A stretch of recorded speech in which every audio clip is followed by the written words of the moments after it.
में third crop मूंग बड़े पैमाने पर अब फसल आ रही है, लेकिन उसको आपने किसी श्रेणी में नहीं रखा है। आपका होशंगाबाद और सीहोर, जहां से आप विधायक भी रहे और सांसद भी रहे, क्या कारण है कि आपने मूंग को उस किसी क्लस्टर में नहीं डाला? एक दूसरा, आपसे मेरे सर इसी में माय क्वेश्चन इज कि राज्य शासन मध्य प्रदेश में डबल इंजन, ट्रिपल इंजन, उसके अधिकारियों ने ये बयान दिया कि केमिकल पेस्टिसाइड अधिक उपयोग करने की वजह से मूंग को खाना अव्यावहारिक है, अनहेल्दी है। उसकी वजह से मूंग की खरीद बहुत देरी से शुरू हुई और उसके बाद जब किसान ने बेच दिया तो उसको फिर खरीद शुरू की, जिसका अधिकांश व्यापारियों ने लाभ उठाया। मैं माननीय मंत्री जी से आपके माध्यम से पूछना चाहता हूं कि आपके चुनाव क्षेत्र के होशंगाबाद, आपका सीहोर और हरदा में जहां मूंग पैदा होती है, उसको क्लस्टर में क्यों नहीं डाला और इसी में कितनी मूंग खरीदी गई? धन्यवाद। Honourable minister. माननीय सभापति महोदय, मैं हमारे मित्र जो मध्य प्रदेश के पूर्व मुख्यमंत्री भी रहे हैं उनको धन्यवाद देता हूं कि उनको मेरे संसदीय क्षेत्र की आज बड़ी चिंता है, उत्पन्न हो रही है। मैं तो धन्यवाद दे रहा हूं ना आप, लेकिन मैं ये भी कहना चाहता हूं कि जब वहां कांग्रेस की सरकार थी तो दलहन के उत्पादन कितना होता था वो बता दें। एक फसल होती थी माननीय सभापति महोदय, एक, और जब हमारी सरकार आई तो आज 3-3 फसलें, जिसमें मूंग भी शामिल है, आज किसान वह पैदा कर रहे हैं। मूंग की खेती अगर बढ़ी तो वो तो ये स्वीकार करेंगे हमारी सिंचाई की व्यवस्था के कारण बढ़ी है, और मूंग ने किसान को समृद्ध बनाने का काम किया है। और मुझे गर्व है कहते हुए कि मध्य प्रदेश का किसान अपनी मेहनत और खून पसीना लगा के आज 20 लाख मीट्रिक टन तक मूंग का उत्पादन गर्मी में कर रहा है, समर के सीजन में कर रहा है। और माननीय सभापति महोदय, ये भी मेरे मित्र अच्छी तरह से जानते हैं कि मूंग की खरीदी की पारदर्शी व्यवस्था उनने नहीं, हमने ही बनाई थी। और पिछले साल भी माननीय सभापति महोदय, पिछले साल भी पता नहीं कहां से ये बात ले आए कि जहर और फलाना और ढिमका, पिछले साल भी मूंग की रिकॉर्ड खरीदी अगर की है तो इसी एनडीए की सरकार ने मोदी जी के नेतृत्व में मध्य प्रदेश में करने का काम किया है। भावांतर भुगतान जैसी योजना भी मध्य प्रदेश लागू कर रहा है। जहां तक क्लस्टर का सवाल है, जहां तक क्लस्टर, मूंग तो वैसे ही देखिए, भावांतर या भौतिक खरीद दो में से एक ही तो होगा भाई साहब, दोनों थोड़ी होंगी, इतना तो आप समझते ही हैं। कौन से क्लस्टर में है?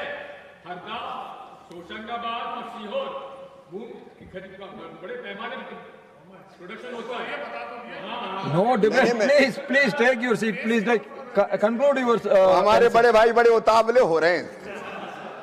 सच बात यह है कि सीहोर, रायसेन, नर्मदापुरम, हरदा भरपूर मूंग हो रही है। जो दलहन नहीं होता उसको प्रोत्साहित करने की कोशिश कर रहे हैं। जो भरपूर पैदा हो रही है माननीय अध्यक्ष महोदय, माननीय सभापति महोदय, उसके लिए अलग से क्लस्टर की जरूरत नहीं है, लेकिन मूंग की खेती के लिए प्रोत्साहित करने का काम किया है तो हमने ही किया है माननीय सभापति महोदय। और आगे भी मूंग पैदा भी हो रही है और मूंग की खरीदी भी निश्चित तौर पर करने का काम हमारी सरकार कर रही है, उसमें हम कोई कसर नहीं छोड़ेंगे। माननीय सभापति महोदय, मूंग के फसल की वृद्धि के जो प्रयास किए थे वो भी हमने किए थे और खरीदी करने का काम भी हम ही कर रहे हैं। अब उनको परेशानी क्या है वो तो वो ही बता सकते हैं। Fourth supplementary, doctor M Thambidurai ji. Sir, thank you, Chairman sir. I am very happy that our Chairman is a successful agricultural minister, and also he brought Madhya Pradesh as #1 during his period as agriculture successfully has done. Sir, especially in Tamil Nadu, sir, especially we have seen my district, Krishnagiri, Dharmapuri and other districts you mentioned, what are the efforts the government is taking to promote the production of the pulses. Sir, you know that younger days we have seen cereals and pulses are very popular in Krishnagiri and other places where in northern part of Tamil Nadu.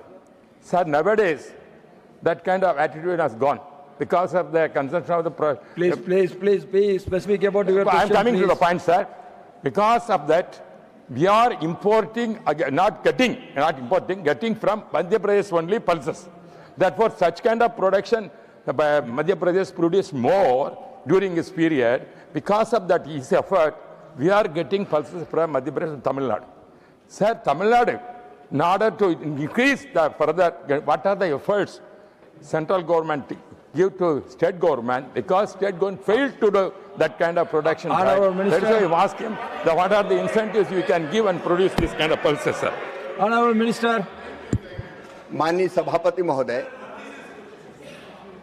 मैं तमिलनाडु के मेहनती किसानों को प्रणाम करता हूं और मैं माननीय वरिष्ठ सदस्य को ये निवेदन करना चाहता हूं कि दलहन आत्मनिर्भरता मिशन समान रूप से देश के सभी राज्यों में लागू है। अभी प्रारंभ हुआ है। तमिलनाडु में भी हम दालों का उत्पादन बढ़ाने के लिए अच्छे बीज, अलग क्लस्टर, डिमॉन्स्ट्रेशन के लिए प्लाट, उसमें 10,000 रुपया प्रति हेक्टेयर तक की सहायता किसानों को देने का काम, खरीदी का काम और खरीदी के साथ साथ प्रोसेसिंग के लिए दाल मिल के लिए भी सहायता देने का काम करेंगे। हर घटक तमिलनाडु में भी पूरी तरह से लागू होगा और मुझे विश्वास है कि हम राज्य सरकार के साथ मिलकर तमिलनाडु में भी दालों का उत्पादन बढ़ाने में सफल होंगे। श्रीमान Mayank Nayak ji. Thank you chairman sir. Sir, माननीय प्रधानमंत्री नरेंद्र मोदी जी के नेतृत्व में देश की आन बान और शान किसानों के लिए उनकी आय दुगनी करने के लिए माननीय कृषि मंत्री शिवराज सिंह जी चौहान कार्य कर रहे हैं। मेरा एक स्पेसिफिक सवाल है कि देश में दलहन उत्पादन की वर्तमान स्थिति को देखते हुए दलहन आत्मनिर्भरता मिशन प्रारंभ करने की आवश्यकता क्यों अनुभव की गई, और कृपया ये भी स्पष्ट करें कि इस मिशन के प्रमुख उद्देश्य क्या है तथा ये मिशन पूर्ववर्ती राज्यों के किस प्रकार से भिन्न है। Thank you sir. Honourable minister ji. माननीय सभापति महोदय, मैं विद्वान सहित सदस्य आदरणीय मयंक नायक जी को बताना चाहता हूं और उनके माध्यम से संपूर्ण सदन को बताना चाहता हूं कि हमारी दलहन में जो हमारा कुल मिला के क्षेत्र था माननीय सभापति महोदय, वो 38% था और उत्पादन केवल 28% होता था। 38% क्षेत्रफल, उत्पादन 28%, कम उत्पादकता, बीजों के रिप्लेसमेंट की दर अत्यंत कम थी और मौसम की मार के कारण कई बार हमारी दलहन की फसलें खराब होती थी और इसलिए धीरे धीरे माननीय सभापति महोदय कई राज्यों में किसानों ने दलहन की खेती कम करना प्रारंभ कर दी या छोड़ दी और दलहन को रिप्लेस करके दूसरी फसलें आने लगी।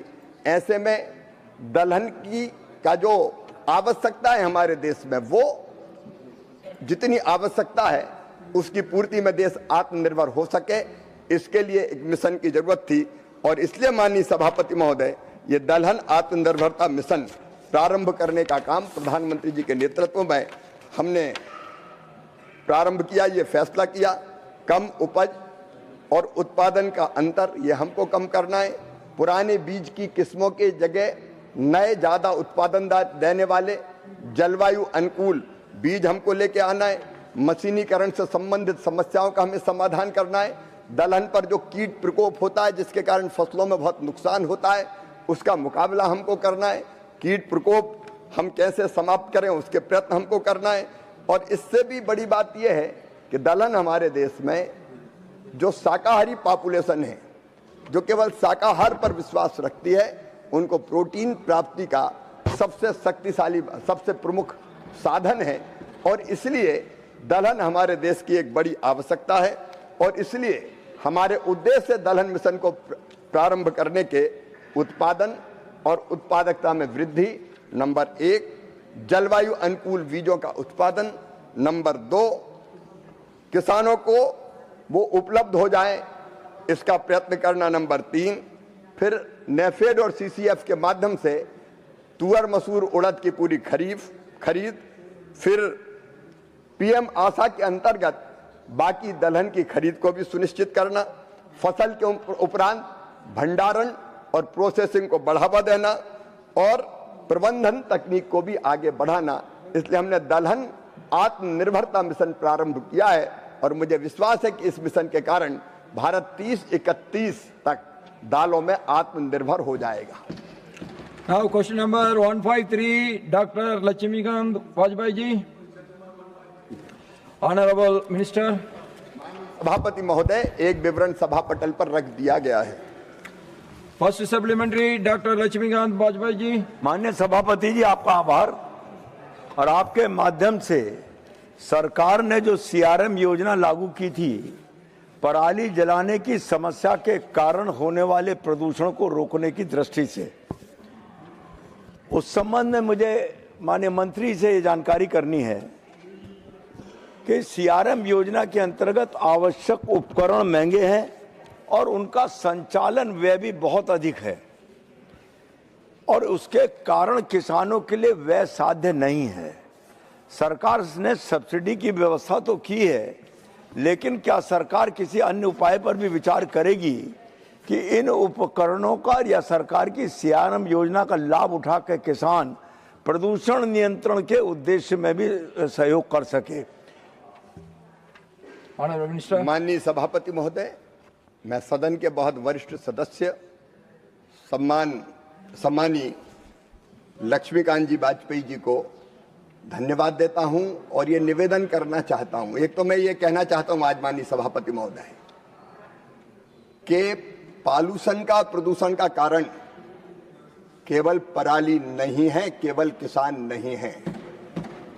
जब भी दिल्ली में धुआं बढ़ता है तो किसानों को दोषी ठहरा दिया जाता है, लेकिन अब ये वैज्ञानिक साइंटिफिक तरीके से भी ये सिद्ध हो चुका है कि शीतकाल में भी जब पॉल्यूशन होता है एनसीआर में, दिल्ली और उसके आसपास, तो उसमें पराली का योगदान 5% से कभी ज्यादा नहीं रहा। बाकी जो प्रदूषण होता है वो औद्योगिक इकाइयों के माध्यम से, वाहनों से निकलने वाले धुओं के माध्यम से होता है। लेकिन माननीय सभापति महोदय, कई बार केवल किसानों को बदनाम किया जाता है, लेकिन किसान एकमात्र कारण नहीं है। मैं आपसे ये निवेदन भी करना चाहता हूँ, वाजपेयी जी ने जो सवाल पूछा है, हमने पराली ना जले क्योंकि एक प्रदूषण, लेकिन प्रदूषण के अलावा दूसरी दिक्कतें भी पराली जलाने से पैदा होती है। माननीय सभापति महोदय, किसान पराली इसलिए जलाता है कि हार्वेस्ट करने के बाद कंबाइन हार्वेस्टर से उसके डंठल रह जाते हैं, तो उसका प्रबंधन उसके लिए काफ़ी कठिन है और आसान लगता है कि उसमें आग लगाओ और बाद में अपनी बौनी कर लो। लेकिन आग लगाने के कारण मित्र कीट मारे जाते हैं, हमारे जो न्यूट्रेंट है वो लगभग समाप्त हो जाते हैं, ऑर्गेनिक कार्बन समाप्त होता है, मिट्टी की उर्वरकता समाप्त कम होती चली जाती है, और उसके कारण पॉल्यूशन भी फैलता है। और इसलिए माननीय सभापति महोदय, ये सीआरएम योजना जिसका सम्मानी वाजपेयी जी ने जिक्र किया, सरकार ने बनाई, और मुझे ये बताते हुए खुशी है कि सीआरएम योजना के अंतर्गत हम किसानों को भी जो मशीनें अलग अलग आती है उन मशीनों पर 50% सब्सिडी देने का काम करते हैं। लेकिन अगर एफपीओ या वैसी संस्थाएं कस्टम हायरिंग सेंटर खोलना चाहे तो उसके लिए सब्सिडी है 80%। मैं माननीय विद्वान सदस्य के प्रश्न के उत्तर में कहना चाहता हूं कि किसान भी इन मशीनों को खरीदकर पराली का प्रबंधन कर सकते हैं, और किसान ना खरीदना चाहे, अगर उसको महंगी लगे तो कस्टम हायरिंग सेंटर से वो किराए पर भी इन मशीनों को लेके पराली प्रबंधन का काम कर सकते हैं। मैं ये जरूर बताना चाहता हूं माननीय सभापति महोदय कि अब तक जो पराली प्रबंधन के लिए हमने मशीनें बांटी है वो किसानों को पर्याप्त मात्रा में मिल रही है। इन चारों राज्य, विशेषकर पंजाब, हरियाणा, पश्चिम उत्तर प्रदेश में, अब मध्य प्रदेश भी उस पर जुड़ा है, हमने लगभग पंजाब में 1,60,296 मशीनें दी है, हरियाणा में 1,10,550 मशीनें वितरित की है, उत्तर प्रदेश में 76,135 मशीनें वितरित की है। हमने 3.5 लाख से ज्यादा किसानों को ये मशीनें वितरित करने का काम किया है। और मुझे ये बताते हुए भी प्रसन्नता है कि पराली जलाने की घटनाएं अब निरंतर कम होती चली जा रही है। पंजाब में उल्लेखनीय कमी आई है, लगभग केवल 5,000 घटनाएं पिछली बार हुई है। हरियाणा सरकार के अपने अलग प्रयास से वहां भी घटनाओं में कमी आई है। तो ये घटनाओं में लगातार कमी आ रही है। आगे भी हम प्रयत्न करेंगे कि किसान और किसानों के समूह कस्टम हायरिंग सेंटर इत्यादि से इन मशीनों के माध्यम से पराली का ठीक प्रबंधन करने में सफल हो और पराली ना जले, ताकि धरती भी बचे और पॉल्यूशन भी खत्म। Second supplementary doctor Laxmikant Vajpayee ji. माननीय सभापति जी, आपके माध्यम से मैं माननीय मंत्री से यह भी जानना चाहता हूं, अभी पंजाब और इसका प्रतिशत बताया कम होने का, उत्तर प्रदेश में ये प्रतिशत केवल 17% कम हुआ है। उसके लिए क्या विशेष प्रबंध करेंगे? नंबर 1। नंबर 2, इन मशीनों के अलावा फसल अवशेषों का जैव ऊर्जा संयंत्रों तक परिवहन और बुनियादी ढांचा न होने के कारण भी किसान के लिए वह साध्य नहीं है। सब्सिडी में भी देरी है, इसलिए किसान इसको जलाने का विकल्प चुन लेता है। क्या सरकार इस संबंध में भी कोई विचार करेगी? एक बात और मैं कहना चाहता हूं कि उत्तर प्रदेश में 70% की कमी कुल क्यों आई है, इस संबंध में भी अगर सरकार अवगत कराएगी तो अच्छा होगा। और एक अतिरिक्त विषय मैं मेरठ से संबंधित कहना चाहता हूं। मैंने मेरठ के लिए अतिरिक्त ड्रोन की मांग की थी और ड्रोन के माध्यम से ड्रोन दीदी अधिक बने। तो मैं माननीय मंत्री से यह भी जानना चाहूंगा, क्या मेरठ के लिए जो 35 ड्रोन की मांग हमने की थी, क्या उनके भी उपलब्ध होने की स्थिति बन सकेगी? Honourable minister. माननीय सभापति महोदय, अपने क्षेत्र की चिंता के बारे में वाजपेयी जी ने मेरा ध्यान दिलाया है।